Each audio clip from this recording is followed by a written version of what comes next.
The first thing I noticed was not the smoke coming from under the hood. It was the little girl asleep in the back seat. Her face was turned toward the window. One small hand was tucked under her cheek. Pink headphones covered her ears, and a stuffed rabbit was pressed against her chest. Outside the car, her mother stood on the shoulder of the road under the weak flash of hazard lights, arms wrapped around herself like she was trying to keep from falling apart. It was a little after midnight on a two-lane road outside Mason Creek, Ohio. I was on my way to my mom's house because she had called twice and left me one of those messages mothers leave when they want you there but do not want to sound worried. The road was empty. No gas stations, no streetlights, just cornfields, dark sky, and the sound of my tires. I almost kept driving. That is the truth. I was tired. I had worked a double shift at the distribution center. My back hurt. My shirt smelled like cardboard and dust. At 46, I had become the kind of man who liked quiet, routine, and getting home without surprises. Since my divorce 3 years ago, I had learned to keep my life small. Work, my apartment, my daughter Emma every other weekend, a few dinners at my mom's, not much else. Then the woman turned toward my headlights, and even from that distance, I knew her. I pulled over so fast the gravel popped under my tires. When I stepped out, she stared at me like she had seen a ghost. Her hair was longer than I remembered, darker, pulled loose by the wind. Her face had changed in the way faces do when life has been harder than it should be. But her eyes were the same, soft brown, wide when she was scared, bright when she laughed. "Ryan," she said. I forgot how to breathe for a second. Claire. Claire Bennett had lived next door to my mom for almost 10 years. When we were kids, she was always at our house, barefoot in the yard, sitting on the back steps with a popsicle, laughing at something I said before I even finished saying it. In high school, she was the only girl who could make me nervous and calm me down at the same time. Then one summer, right after graduation, she was just gone. Her family moved to Tennessee. No warning that made sense. No goodbye that felt real, just gone. And now she was standing on the side of a midnight road looking like she had been holding herself together with thread. "Claire," I said, "what happened?" "My car died." Her voice shook. "I was trying to get back to town. I called for help, but my phone is almost dead and nobody is answering." I looked at the SUV, hood up, steam rolling out, one flat front tire. It looked like the whole night had turned against her at once. "Are you alone?" I asked, even though I already knew I was not. She glanced back through the rear window. "No, my daughter fell asleep 20 minutes ago." Daughter, something in my chest moved at that word. I looked at the little girl again. 8, maybe 9, dark hair, small face, fast asleep in a world that still trusted adults to fix things. "I can call a tow in the morning," I said. "Right now you both need to get off this road." Claire nodded. But her eyes dropped to the ground. "I do not want to go back there tonight." There was something in the way she said there that made me stop, not confused, not tired, afraid. I should have asked more questions. Maybe a smarter man would have. But there are moments when you hear the truth before you hear the details. "Come with me," I said. "You can stay at my place tonight or my mom's, whatever makes you feel safer." Her eyes lifted to mine. And for the first time since I pulled over, some of the fear in her face loosened. "Your mom still lives in the blue house with the big maple tree." I gave a small smile. "She still complains about the leaves every fall." Claire actually laughed at that. It was short and tired, but it was still her laugh. I had not heard it in 28 years, and somehow it still reached the same place inside me. I helped her move a couple of bags from the back of the SUV. Then I carefully lifted her daughter without waking her. She was warm and heavy with sleep, rabbit tucked under one arm. Claire opened the back door of my truck, spread out my old jacket for a pillow, and brushed the little girl's hair away from her face with shaking fingers. "She sleeps through anything," Claire whispered. I closed the door gently. "What is her name?" "Mia." We got in the front. Claire sat with both hands locked in her lap. I could see they were trembling even now. For a while we drove in silence, the kind that is not empty, the kind full of old memories, missed years, and questions too big to ask right away. "You still drive with both hands at 10 and 2, she said quietly after a few miles. I looked over. "You still notice everything." She turned toward the window. "Not everything. I missed a lot." I let that sit between us. We passed the old baseball field where I used to play summer ball. The diner with the red sign was closed now. The gas station had a new name. Small things had changed. The town had gotten older, so had we. But being beside her again made all those years feel strange, like they had happened to other people. "My mom will be awake," I said. "She always is when she knows I am coming late." Claire shook her head fast. "No, please, I cannot do that yet." "Cannot do what?" "Answer questions." She swallowed. "Not tonight." I nodded. Then my place. When we got to my apartment, she did not move right away. She just stared at the building like she was trying to decide if she deserved to step inside. I got Mia in first, carried her to the couch, and covered her with a blanket. Claire stood in the living room near the door, looking around at my simple place. Brown couch, small kitchen, framed drawings my daughter had made hanging crooked on the wall, work boots by the mat, nothing special, just my life. "It feels safe here," she said softly. That hit me harder than it should have. I made tea while she sat at the table, peppermint for her. Black coffee for me even though it was past midnight and I did not need it. When I set the mug down, her fingers brushed mine, ice cold. "Thank you," she said, "for stopping." "Of course." She looked at me then, really looked. "You should have kept driving." "I know, why didn't you?" I thought about lying, about saying something easy. Instead I told the truth, because it was you. Her face changed at that, softer, sadder, like those words had reached somewhere tender. From the couch, Mia shifted in her sleep and murmured something I could not catch. Claire looked over fast, all mother in that one motion, then let out a breath when she saw her daughter was still asleep. "You love her a lot," I said. "She is my whole heart." The room went quiet again. The clock over the stove ticked. A truck passed somewhere far off. Outside, the town slept. Then Claire stood, walked around the table, and stopped beside me. I was still sitting down, so when she leaned in, her hand landed lightly on my shoulder. Her lips were close to my ear. I could feel her breath. What she whispered next was so soft I almost thought I imagined it. "I was not trying to get home tonight, Ryan," she said. "I was trying to find you." For a second, I thought I had heard her wrong. I turned in the chair and looked up at her. Claire stepped back like she had already said too much.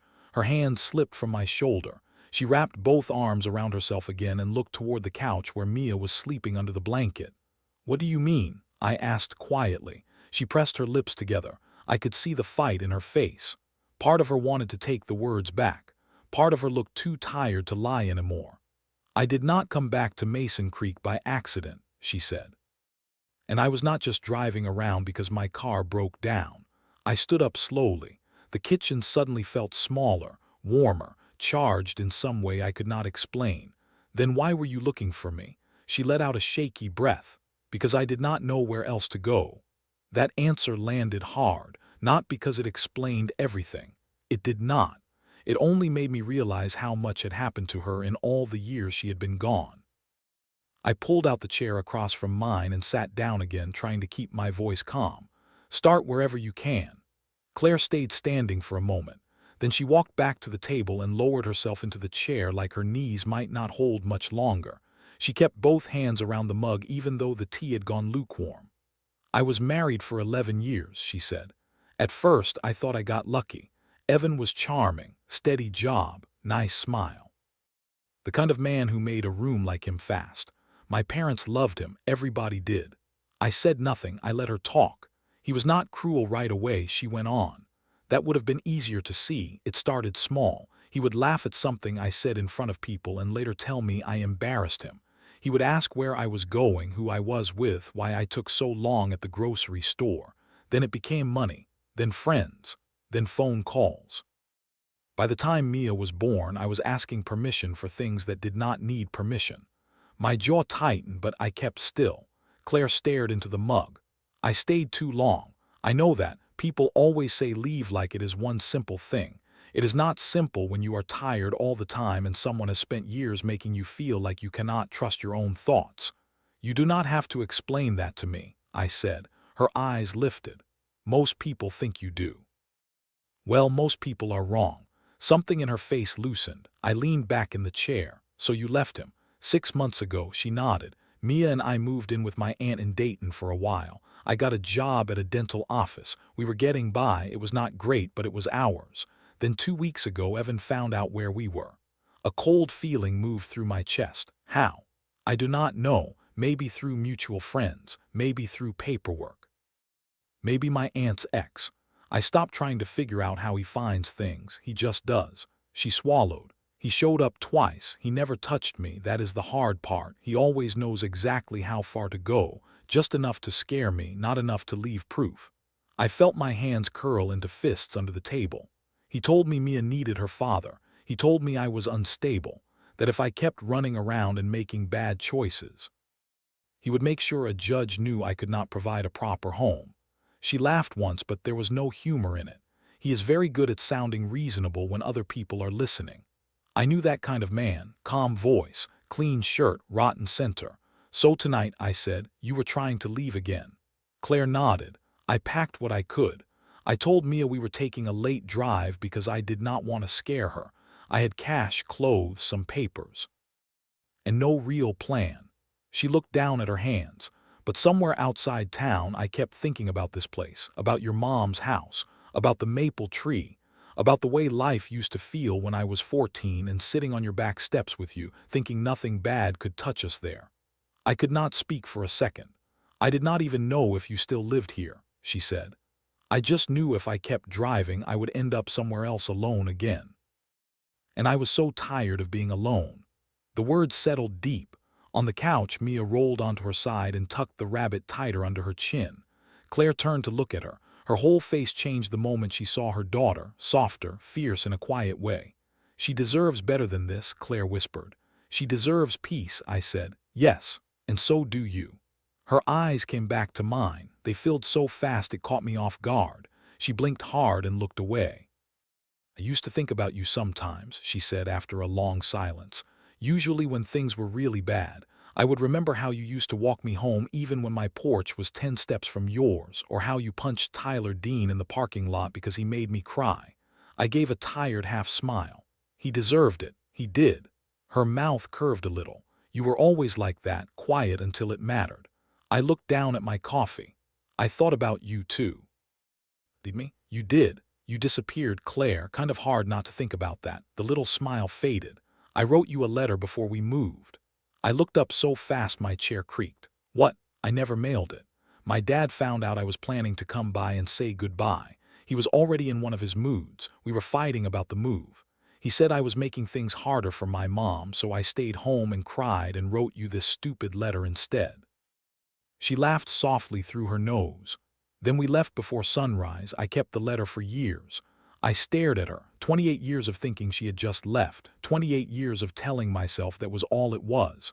What did it say? Her voice dropped, that I was in love with you. The room went still, not quiet, still. I felt that sentence like a hand to the chest. Claire looked embarrassed the second it was out. I know that sounds ridiculous now. It does not sound ridiculous. We were kids. We were not that much kids. She looked down again, but this time color touched her cheeks. It was small, faint, but there. I moved around the table before I had fully decided to. I stopped beside her chair, close enough to see the tired shadows under her eyes. Claire. She looked up. I spent most of senior year trying to work up the nerve to kiss you behind the bleachers after football games. A sound left her that was half laugh, half broken breath. You did not. I absolutely did. You were so calm all the time. I was terrified all the time. I just hid it better. She smiled then, a real smile, small but real. For the first time since I found her on the road, she looked a little less like someone running and a little more like someone remembering herself. Then a sharp knock hit my apartment door. Claire flinched so hard the chair legs scraped the floor. I turned toward the door, every muscle in my body going tight. Nobody came to my place after midnight. Nobody except trouble. The second knock was louder. Claire was already on her feet. Her face had gone pale. One hand gripped the back of the chair so hard her knuckles turned white. Ryan, she whispered, do not open it. I looked at her, then at the door. Every instinct in me sharpened at once. Is it him? She nodded. I did not ask how she knew. Fear knows the shape of the thing that chases it. Another knock came, not wild, not rushed, slow and certain. The kind that says the person on the other side thinks he belongs there. Mia stirred on the couch and rubbed one eye. Mom. Claire crossed the room fast and knelt beside her. It is okay, baby, stay right here. The knock came again, followed by a man's voice through the door. "Claire, I know you are in there." My chest turned cold. So he had followed her. I moved to the window beside the door and pulled the curtain back just enough to see the parking lot. A black SUV idled under the yellow light. A man stood outside with one hand in his coat pocket and the other resting on the doorframe like he had all night. He looked neat, clean haircut, pressed shirt, calm face. Exactly the kind of man people trust too fast. "Stay with Mia," I said. Claire grabbed my arm before I could step away. "Please do not make him angry." I looked down at her hand on me. It was shaking again. "Claire, he already is. That is when he gets scary." I held her gaze for a second. "Then he does not get to do it alone." She let go slowly. I opened the door but kept the chain on. The man outside looked me over. His expression barely changed, but I saw it in his eyes. That quick flash of dislike men like him get when the world is not obeying them. "Can I help you?" asked. He gave a thin smile. "I am here for my wife." "Your ex-wife?" His jaw moved once. "That is a private matter." "No," I said. "It stopped being private when you tracked her here in the middle of the night." His smile disappeared. "Who are you?" "Ryan Carter." Recognition flickered across his face. That told me Claire had spoken about me before, maybe recently, maybe years ago. Either way, he knew the name. "So this is Ryan," he said. "That explains a lot." "No," I said. "What explains a lot is that she drove away from you in the middle of the night with her kid asleep in the back seat." His eyes hardened. "You do not know anything about our marriage. And you do not need to know anything about my apartment. You need to leave." Behind me, I could hear Mia sitting up on the couch. I heard Claire whispering to her, trying to keep her calm. That sound did something to me. It made everything simpler. Evan leaned a little closer to the door. "Claire is upset. She has a habit of overreacting. I just want to take my daughter somewhere safe." I laughed once. I could not help it. "You mean away from the woman who is protecting her?"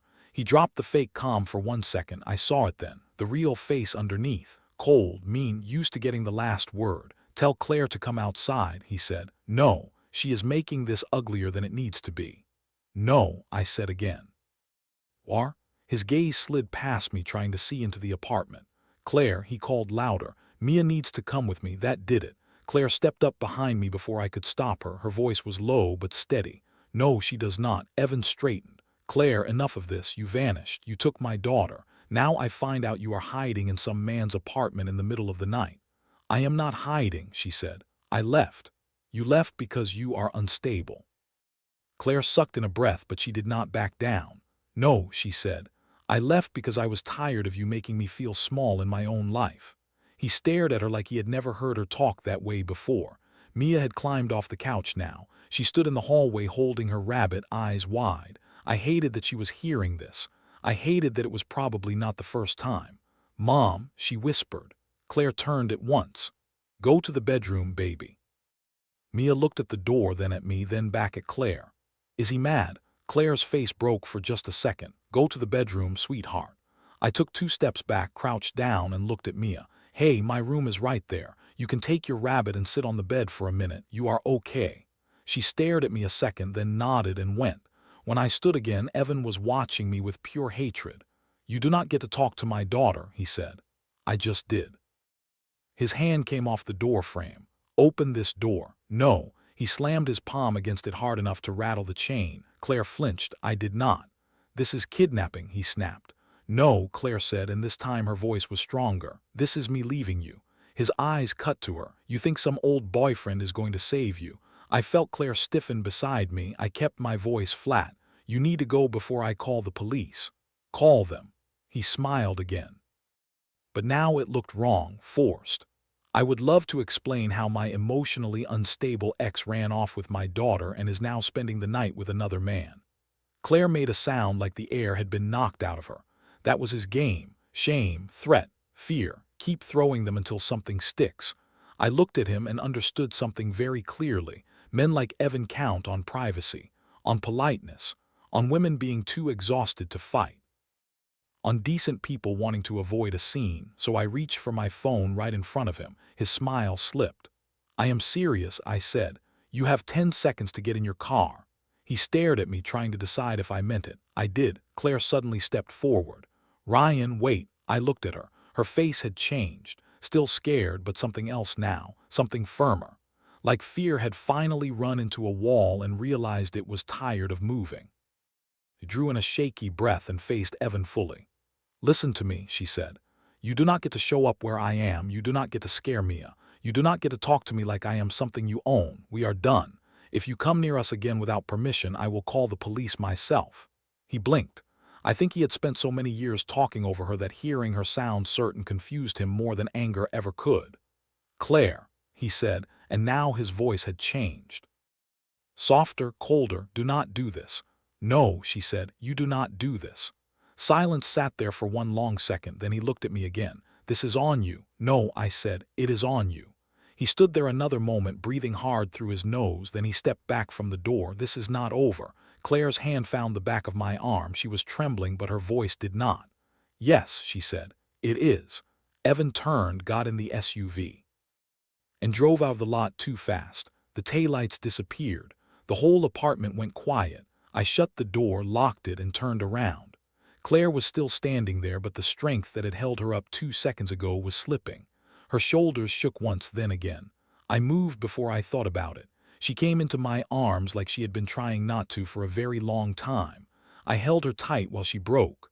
Not loud, not dramatic. Just years of fear coming apart in small, shaking breaths against my chest.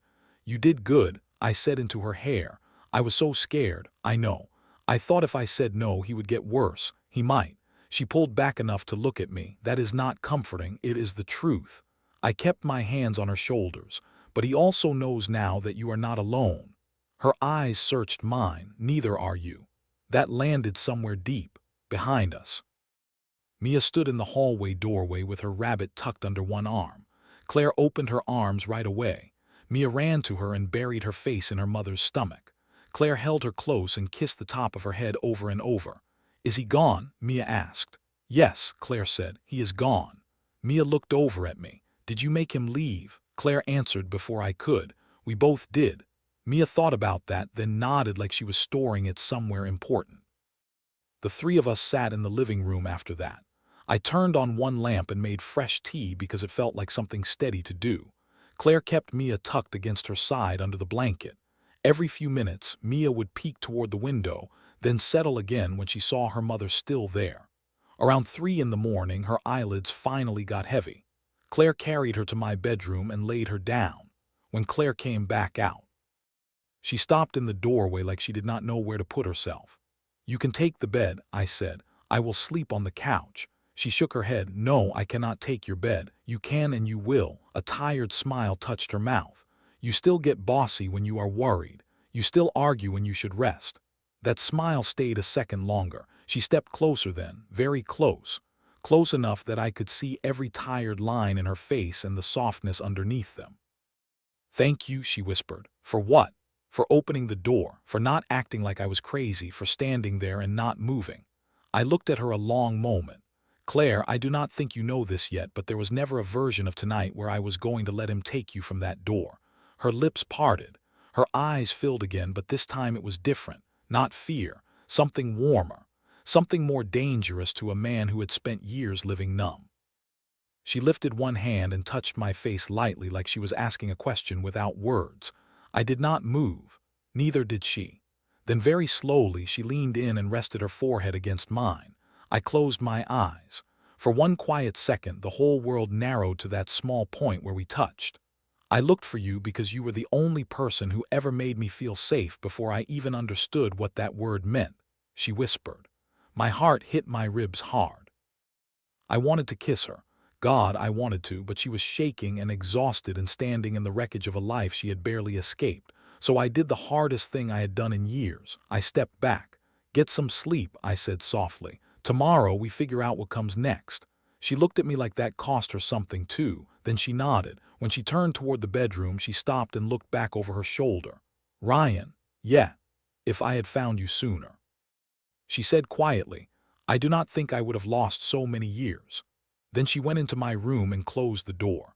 I stood there alone in the living room, staring at that door like it had just split my life into before and after. And somewhere inside that bedroom, the woman I had loved at 17 and somehow still loved now was finally asleep under my roof. I did not sleep much that night. I lay on the couch staring at the ceiling, listening to the soft sounds of my apartment settling around us. Once, I heard Mia cough in her sleep. Once, I heard the bedroom door open and close very quietly, and I knew Claire had checked on her daughter before lying back down. Every sound mattered because none of this felt ordinary. By morning, my whole life felt like it had shifted 1 inch to the left, and somehow that tiny move had changed everything. When I got up, the sun was just coming through the blinds. I started coffee, found pancake mix in the cabinet, and stood in the kitchen trying to act like I had not spent half the night replaying every word Claire said. The bedroom door opened a few minutes later. Mia came out first, rubbing her eyes, rabbit tucked under one arm. Claire followed behind her wearing one of my old t-shirts I had left on the dresser for her to sleep in. Her hair was down around her shoulders, soft and messy from sleep. She looked tired. But she did not look afraid. That was the first good thing I noticed. Mia studied me for a second. "Do you always make pancakes in the morning?"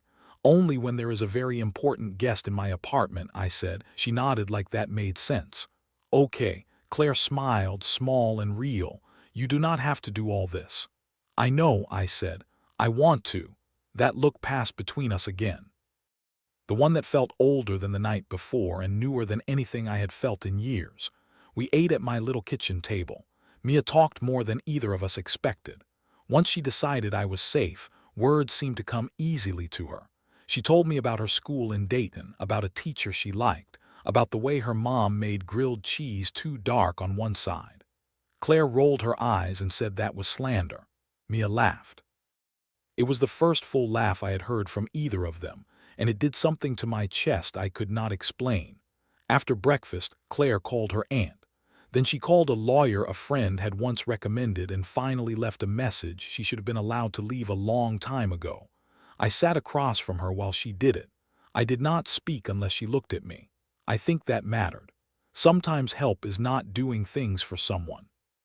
Sometimes it is being there while they do hard things themselves. By noon, we were at my mom's house. She opened the front door, took one look at Claire, and wrapped her in a hug before a single word was said. Then she hugged Mia, who looked surprised for half a second and then melted right into her. My mom had always been like that. Some people make space in a room just by loving whoever walks into it. Claire cried in my mother's kitchen for 10 minutes straight. And my mom acted like there was nothing strange about it. She just made tea and kept passing tissues across the table. That afternoon, we went to Claire's aunt's place with 2 police officers standing nearby while she collected the rest of her things. Evan was not there, but his shadow was. It felt like it was on every wall. Claire's hands shook when we walked in. They shook when she opened drawers. They shook when she folded Mia's clothes into a suitcase. But she did it. Mia stayed close to my side the whole time, holding my hand like it had already been decided that was where it belonged. Every few minutes, Claire would look over at us and breathe a little easier. The next weeks were not easy. Real life never is.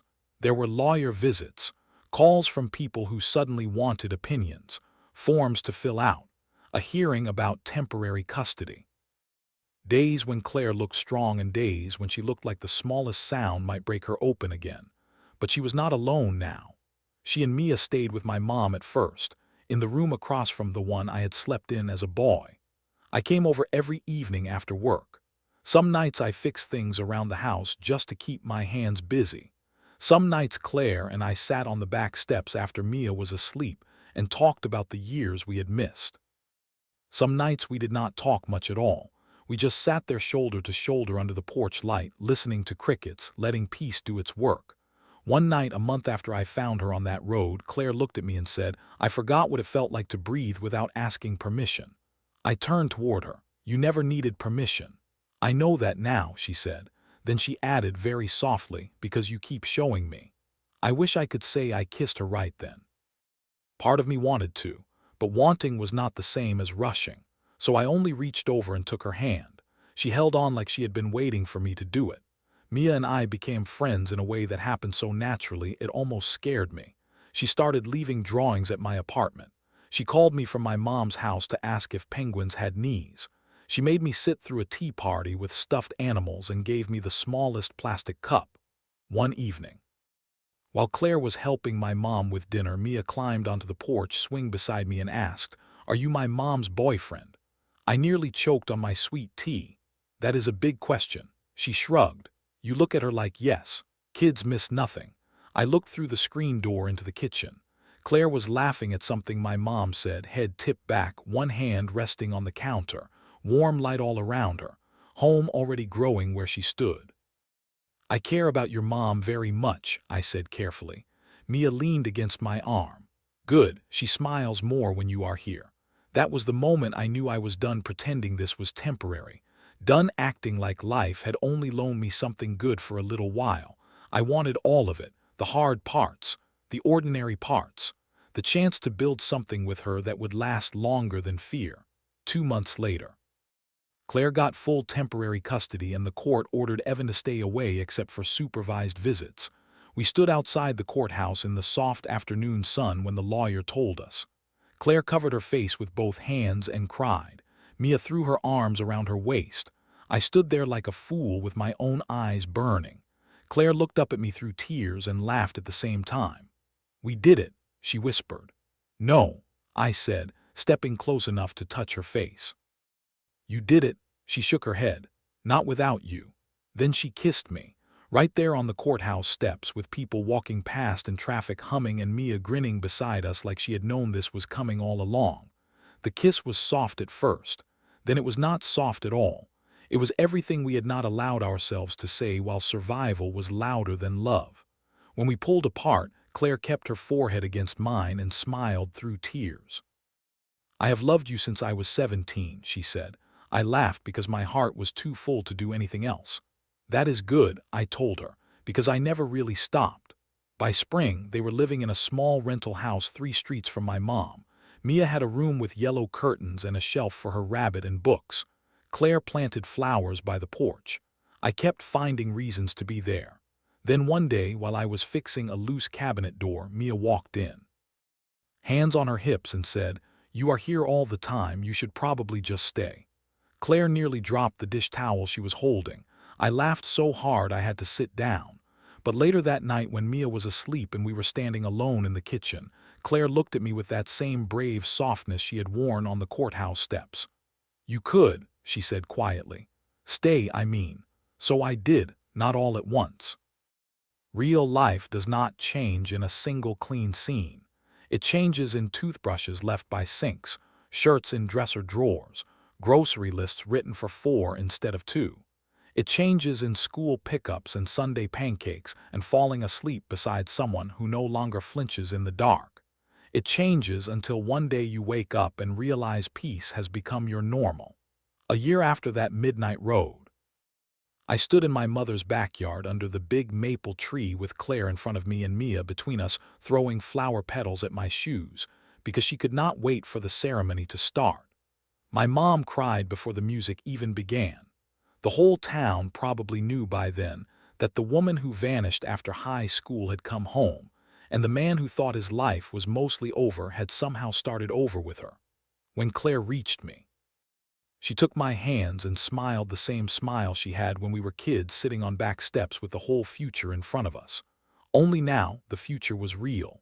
Later that night, after everyone had gone home and Mia was asleep in the guest room at my mom's because weddings wear kids out fast, Claire and I sat on the porch swing in the dark. The air was warm. The street was quiet. She leaned her head on my shoulder, and for a long time neither of us said anything.